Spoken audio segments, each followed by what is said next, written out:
স্থানীয় সরকার নির্বাচন সামনে রেখে আচরণবিধি হালনাগাদ করছে ইসি। এ মাসের মধ্যেই জানাতে হবে মতামত। এর মধ্যে খসড়ায় প্রার্থীর অঙ্গীকারনামা তুলে নেওয়ায় যোগ্যতার মাপকাঠি প্রশ্নবিদ্ধ হবে বলে মনে করছেন অনেকেই। তবে কার্যক্রম নিষিদ্ধ ও আওয়ামী লীগ সংশ্লিষ্টদের নির্বাচন করা ঠেকাতে সন্ত্রাস বিরোধী আইনের সঙ্গে নির্বাচনী আইনের সমন্বয় করার কথা বলছেন বিশেষজ্ঞরা। নির্দলীয় নির্বাচন হওয়ায় দলীয় ও ব্যক্তি পর্যায়ে অঙ্গীকারনামার প্রয়োজন নেই বলেও মনে করছেন অনেকেই। এ নিয়ে আরও জানাতে চট্টগ্রাম ও বগুড়া থেকে যুক্ত হচ্ছেন আমাদের সহকর্মীরা। প্রথমে চট্টগ্রাম থেকে জানাবেন সহকর্মী আহসান রিটন। রিটন, স্থানীয় সরকার নির্বাচন ঘিরে আচরণবিধি হালনাগাদ করা হচ্ছে এবং তার খসড়ায় প্রার্থীর অঙ্গীকারনামা তুলে নেওয়া হয়েছে। এতে যোগ্যতার মাপকাঠি প্রশ্নবিদ্ধ হওয়ার শঙ্কা থাকছে বলে অনেকেই মনে করছেন। স্থানীয় পর্যায়ের কতটা প্রভাব পড়তে পারে?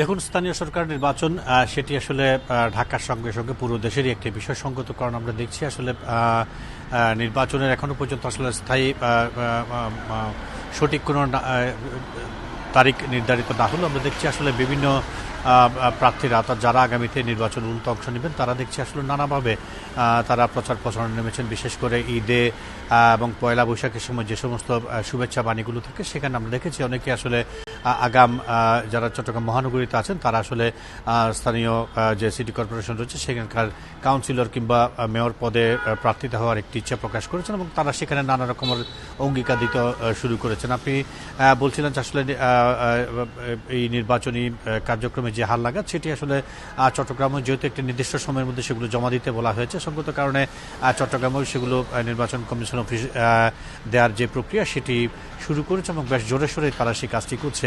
আপনি জানেন যে আসলে এই যে স্থানীয় সরকার নির্বাচন এটির উপর আসলে মানুষের অনেক বিষয় জড়িত। বিশেষ করে আমরা দেখছি আসলে গত 1 থেকে 1.5 বছর ধরে চট্টগ্রামের সিটি কর্পোরেশন এবং যে সমস্ত উপজেলাগুলো রয়েছে সেখানকার মানুষের যে জন্ম নিয়ন্ত্রণ জন্ম সনদ থেকে শুরু করে অনেকগুলো গুরুত্বপূর্ণ সনদ রয়েছে যেগুলো আসলে তারা আসলে পাচ্ছেন না। ফলে বিদেশ যাত্রা থেকে শুরু করে অনেকগুলো কাজে তাদের যে প্রতিদিনকার যে কার্যক্রম সেটি আসলে অনেকটা স্থবির হয়ে পড়েছে। সব ফলে সাধারণ লোকজনও চান যে আসলে সঠিক সময়ে নির্বাচনটি হয়ে যাক এবং সেই নির্বাচন যাতে কোনোভাবে প্রশ্নবিদ্ধ না হয় সেই বিষয়টিকে মাথায় রেখেও নির্বাচন কমিশনকে কাজ করার জন্য তারা আসলে অনুরোধ জানিয়েছেন। তো আমরা দেখছি এখনো পর্যন্ত আসলে স্থানীয় সরকার নির্বাচন নিয়ে খুব বেশি টালমাটাল অবস্থা চট্টগ্রামের না হলেও আমরা নানা জায়গায় মহল্লায় নানাভাবে আসলে বিষয়গুলো নিয়ে আস্তে আস্তে আলাপ আলোচনা হতে শুরু করেছি এবং সময় যত যাচ্ছে ততই মানুষ মনে করছে সঠিক সময়ের মধ্যে নির্বাচনগুলো হয়ে যাওয়া দরকার। এ হচ্ছে চট্টগ্রাম থেকে আমার কাছে স্থানীয় সরকার নির্বাচনের প্রস্তুতি হালনাগাদকরণ বিষয়ে আমার কাছে এখন পর্যন্ত সর্বশেষ। রিজন, আপনি আমাদের সঙ্গেই থাকুন। এবার বগুড়া থেকে যোগ দিচ্ছেন সহকর্মী হাসিবুর রহমান। হাসিব, আচরণবিধি হালনাগাদের খসড়ায় দলীয় কিংবা প্রার্থীর অঙ্গীকারনামা থাকছে না, ফলে নির্বাচনের সব দলের সমর্থকদের ব্যক্তি হিসেবে অংশ নেওয়ার সুযোগও থাকছে।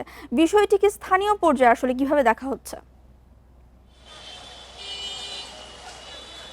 আমি বিষয়টি জানার পর যারা স্থানীয়ভাবে বিভিন্ন জায়গায় ভোটার রয়েছে, বিশেষ করে ইউনিয়ন পরিষদ, একই সাথে পৌরসভা বা সিটি কর্পোরেশন এলাকায়, সেগুলোর কয়েকজন ভোটারের সাথে আমি কথা বলার চেষ্টা করেছি। তারা এটাকে বেশ ইতিবাচক হিসেবেই দেখছে। যেহেতু দলীয় প্রার্থী হিসেবে দাঁড়ানোর কোনো সুযোগ নেই, সে কারণে তারা মনে করেন যে সব ধরনের প্রার্থী এখানে থাকবে, ফলে নির্বাচনটা হবে খুবই অর্থবহ, অর্থাৎ আনন্দমুখর এবং একই সাথে খুব কার্যকর একটা নির্বাচন হবে, এটি তারা মনে করে। আপনি জানেন যে স্থানীয় সরকার হলো সাধারণ মানুষের একেবারে কাছের একটা নির্বাচন, যেখানে সবসময় মানুষের সম্পৃক্ততা আমরা দেখতে পাই এবং নির্বাচনের পরপর সাধারণ মানুষকেও খুব কাছাকাছি থেকে দেখার সুযোগ পায় স্থানীয় সরকার নির্বাচনে যারা জয়ী হন তারা, এবং প্রয়োজনে তারাও কিন্তু খুব সহজেই পান তাদের প্রতিনিধিদেরকে।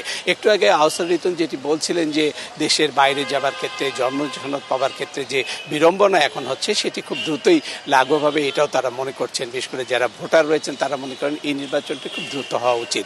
আর সবচেয়ে বড় কথা যে এই নির্বাচনকে ঘিরে একটা আনন্দমুখর পরিবেশ হবে, এটি অনেকেই প্রত্যাশা করছেন। পাশাপাশি তারা এটাও মনে করছেন যে বগুড়া, যেটি খুবই গুরুত্বপূর্ণ এই মুহূর্তে রাজনীতিতে, সেখানে যে সিটি কর্পোরেশনটা হয়েছে সেখানেও খুব গুরুত্ব পাবে এই স্থানীয় সরকার নির্বাচনটি। সব মিলিয়ে তাদের প্রত্যাশা এরকম যে এই নির্বাচনটা যদি খুব দ্রুত হয় তাহলে মানুষের দুঃখ কষ্ট অনেকটা লাঘব হবে। একই সাথে সবচেয়ে গুরুত্বপূর্ণ নির্বাচন যেটি, সেটিও মানুষ খুব তাড়াতাড়ি দেখতে পাবে। আর একটা বিষয় তারা বলছেন যে হলফনামা হলফনামার যে বিষয়টি এটিকে যেন খুব গুরুত্ব দেওয়া হয়। যেমন ইসি যে সনদের কথা বলছে, ইসি যে যারা বলছেন যে ইসির সনদ অনুযায়ী যেটি দাঁড়াচ্ছে সেটি হলো যে যদি কেউ নির্বাচনের বেআইনি কাজ করে অথবা নির্বাচন পরিপন্থী নির্বাচনী আচরণবিধির পরিপন্থী কাজ করে সেখানে যেমন শাস্তির বিধান রাখা হয়েছে, হলফনামাকেও গুরুত্ব দেওয়ার জন্য তারা বেশ দাবি বলেছে। কারণটা হলো যে হলফনামা দিয়েও আসলে অনেক ক্ষেত্রে তারা প্রার্থীর সততা যাচাই করেন, একই সাথে প্রার্থীর গুরুত্ব বিবেচনা করেন, সেই সাথে তারা কোন প্রার্থীকে নির্বাচিত করবেন তাদের সৎ বা যোগ্য প্রার্থী হিসেবে সেটি অনেকটা মাপকাঠি হিসেবে দাঁড় করান তাদের সামনে।